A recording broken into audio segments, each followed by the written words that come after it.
Hi everyone, Karina Schuster here. Today we'll have the pleasure to talk to the Swiss cognitive team with Andy and Dalit and their meticulous research on AI, but also their emphasis on education and predictions for 2024. So please welcome to the AI couple Andy and Dalit. First of all, thanks a lot for having us here. It is a great pleasure to share our knowledge and experience. I think this is one of the things that we love the most.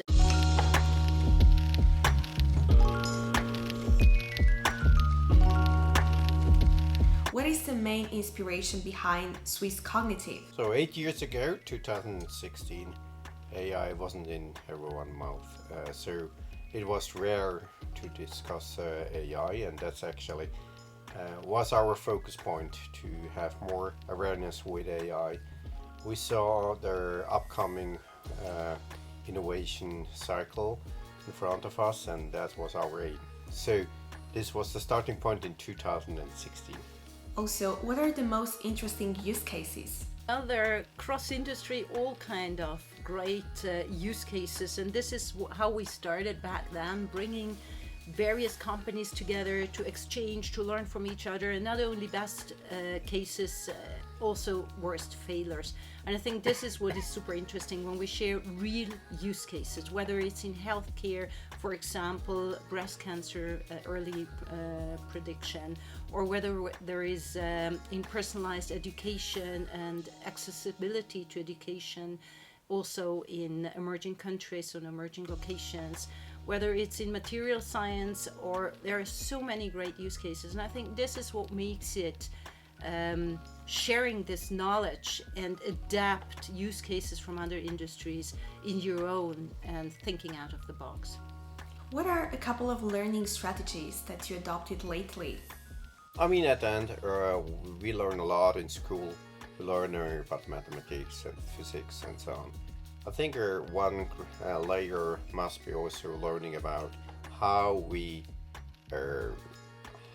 process data in our life, in our business life, how we also treat data, how we see data, and that's the base layer. I think that's very important to understand this language of Python and so on and so on. So this is more or less everyone can do this. In primary school up to if you are elderly, you can learn this on a YouTube tutorial or whatever. So this is the base layer. Be interested by yourself in upcoming technology cycle. That's probably best. When it comes to trends, what are a series of upcoming trends that you look up to? I mean, at the end, what we see right now is a peak. We see a peak, but there's so many under this peak, under this mountain. There are so many things happen right now. But we are on a beginning of a journey that's really changing our society, changing our business, changing how we treat, how we act, how we do business together. That will be another world in a couple of years. So I think what we should do right now is see the potential, not only for making money, but also, and especially Dalit also already mentioned it, to change our world. I mean, at the end, we do have 17 sustainable goals from the UN, and there's so much that we should do, because that's difficulty. That's the things that we should really care about: poverty, how we educate people, and so on. That gives us also sustainability, not only sustainability, also peace and freedom in our world. And I think that's really helpful, not only looking for business opportunity, but also for giving the society something back. Perhaps I can add there something with regards to like what kind of trends or real use cases that we see, and when we talk about the youngsters, the younger generation. Exactly. This is, by the way, one of the things that we tend to say, every decision that our generation, and we're over 50, our generation is taking, it's towards you guys. It's not about us. So I think it's a super responsibility that my generation, our generation is facing, because we have to think in advance in circumstances we're not used to. And when I'm thinking about generative AI that everyone is talking about, whether it's about text, image, mimicking, I mean, AI, it's getting a mimicking machine these days. So on one hand, obviously, people are afraid. They're losing their job. They're afraid about deep and fake news. But I would rather look at it now from a positive angle and say, okay, now people who had certain disabilities, for example, or people even like me who have a creative mind but I literally can't draw, have the possibility to prompt and to design or develop things you weren't able to do before. So I see it more from the perspective that if you, as a journalist like you, have the possibility to work together with generative AI, you literally start in a further point. It accelerates your work, but at the end of the day, it's still you. And same also for pictures and all kind of development with regards to generative AI. So if you think how many apps people have on their phone and how much we use them, it's about this thinking out of the box. What can I use it for to do better results, better business, better education? Also, one of the most important topics at Davos was actually around rebuilding trust in technology, but also the importance and the focus on education. What are your thoughts about that? Building trust means you destroyed trust before.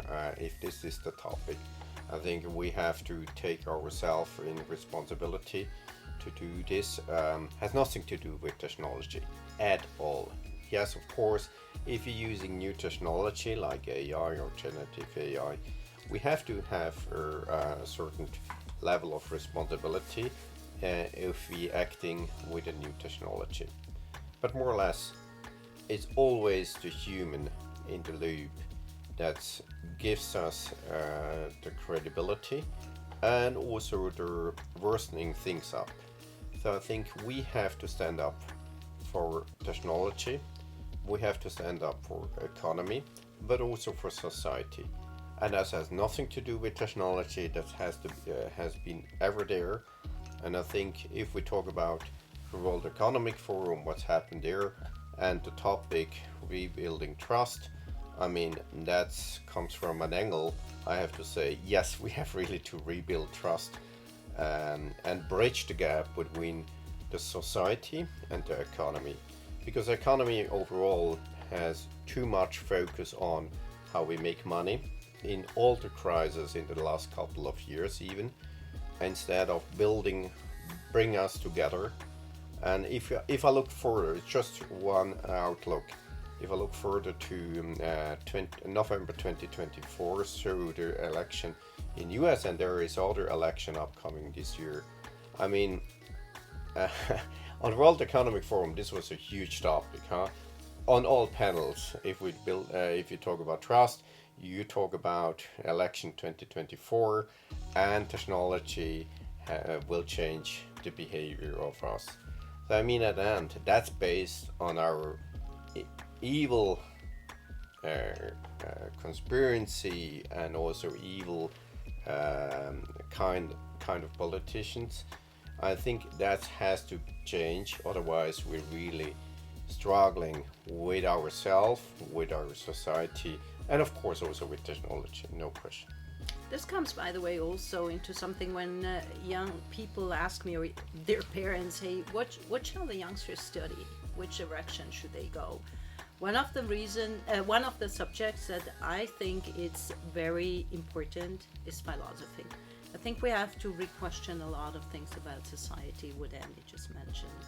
And one thing that I've heard during the World Economic Forum that made me thinking, and I'm not wrong, it was Stuart Russell who said this, that we should actually build safe and secure AI systems instead of making them secure and safe. And this is a question of how your brain works, how you start to develop. Welcome to Sci-Tech Swiss, the fastest growing world-class podcast of all times. We're kicking off the new year with a sponsorship drive during the WIFE Week in Davos with an exciting ad campaign with Ringier. Karina, over to you and tell our audience how they can hitch their wagon to our star. Become a sponsor for the next episode or we produce one for you in our professional studio. Find us on premierswissmedia.com. What are certain skills we need to focus more on when it comes to education and technology? So before you can teach, you have to learn yourself. And this is where we see a lot of hurdles. That again, our generation plus minus really needs to have the open mind and to learn ourselves and how to teach and how to cope with all this technology. And this is one way is actually to listen to you guys. So it's more of a discussion and excursion and exchange, and we have to grow with it together. So on that side is, as I mentioned before, I think also philosophical questions are basic discussions to how are we going forward. What are the rules? What is trust? What is responsibility? As Andy mentioned before, I mean, it starts at a human being. It's not technology that is evil, it's the human being. I mean, you can also abuse a knife. And on the other hand, where we see great advantages in technology in education is this personalized education. You know, you can actually educate much faster, much more personalized. If I'm thinking about my daughter who had dyslexia, how we struggled, how to support her. And these days you can have like an AI tutor. And when I'm looking where she is now, she's studying at the university. I'm sure that a lot of people have a great possibility if you use technology in education properly and unleashing their potential individually. I mean, at the end, education is a good example how the world will change. So today, education is one location, a school, one teacher, one class, one topic at a time. So kind of a timetable and a strict syllabus what we have to learn. That's the concept, more or less. Yeah, we added some online courses and so on and so on. Of course we did. But it's more or less the same.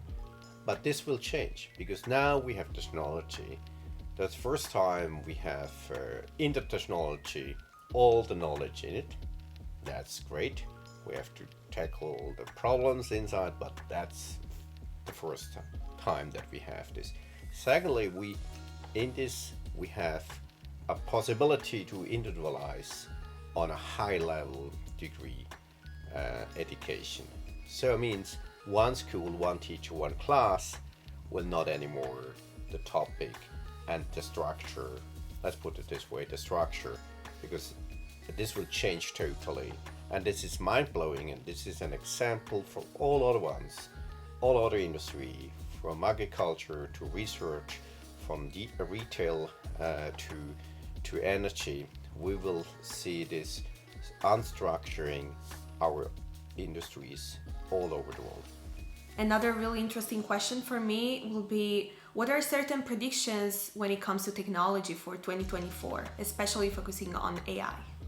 Oh, it's so hard. I couldn't even imagine what's happened in 2023, and I'm still surprised what's happened at the end of the year. But I see a lot of effort to individualize the prompts, to individualize the LLMs for me as a person, for the corporate, for a certain region, for a certain industry. So that's one effort. And the other one is layering up these LLMs, this large language modeling, with a better precise service on top. Means not only better prompt engineering, but also a certain degree of individualizing this large language model. So that's two. And third, I would like to mention is the whole effort is all about how can we make their answer better and consistently. I think this effort is meaningful and helps us also to even establish new business models. So we will see a lot of investments, good investments in the foundation models. We will see a lot of application that will, from mind-blowing to an absolutely necessary and waiting, everyone is waiting for it. But Meaningful means especially in research and healthcare. I would say there will be a lot of effort that we see results directly for us. It was during COVID, it was during all the other pandemics in the past already, but we will see more of them. There's, I would say, two things I would like to add. I totally agree with what Andy said. One thing that I'm personally very happy that I've heard a lot about it also during 2023 and especially now during the last WEF is all about medicine and healthcare of the women's body. We're lacking behind because we're just lacking of data, of knowledge. Everything was based on the man's body. And this is one thing that I absolutely hope that we will have huge steps there. And the other thing that I always were hoping, and I can see it more and more,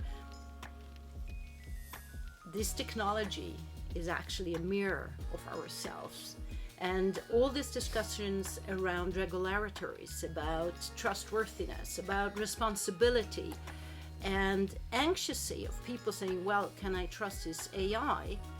That this turns more and more towards, hey, the majority of the society is good. Let's actually take it from there, and let's take this technology, the results as a mirror, and realize where we have to change things, where we have to stop people of abusing. So these are the two things that I would like to add. My favorite question, and is actually one of the questions that I really ask to all of my guests: should technology be perceived as our friend or our enemy, and why? Also, what are certain misconceptions about technology that we should probably explain people?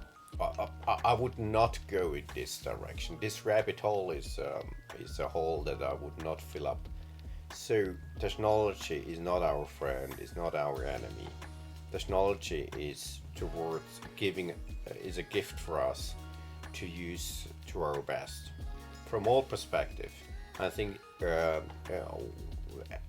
an airline, a flight is not a friend of us. Is not an enemy.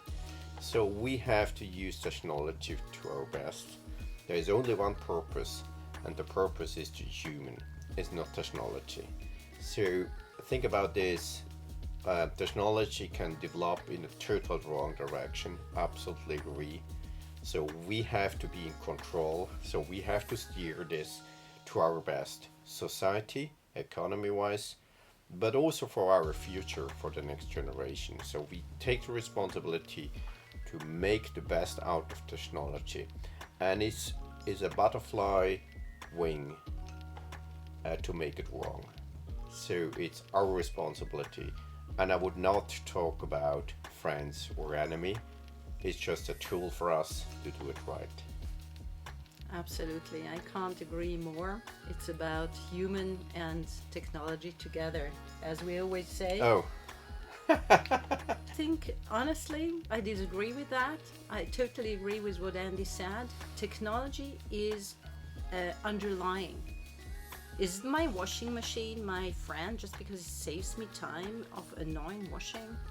No, it's not. It's enabling me in my daily life. And enemy or friends are people, humans. And as we mentioned now, it's really about the human who may abuse the technology or that we're using it for humanity. So it is about human. And I think it's also not up to AI and technology to acquire human goals. This is up to us. And we will find out a lot of things that we're going to develop, and we will stop because we just realize that it's not towards us what we wish, what we want. With that, thank you so much for following us, and thank you so much, Dalit and Andy, for this amazing podcast episode. It was really great having you here in our studio, and looking forward to our next podcast episode. Please stay tuned for more. Bye. Thanks Thank a lot you. for having us. Thank you. Bye bye.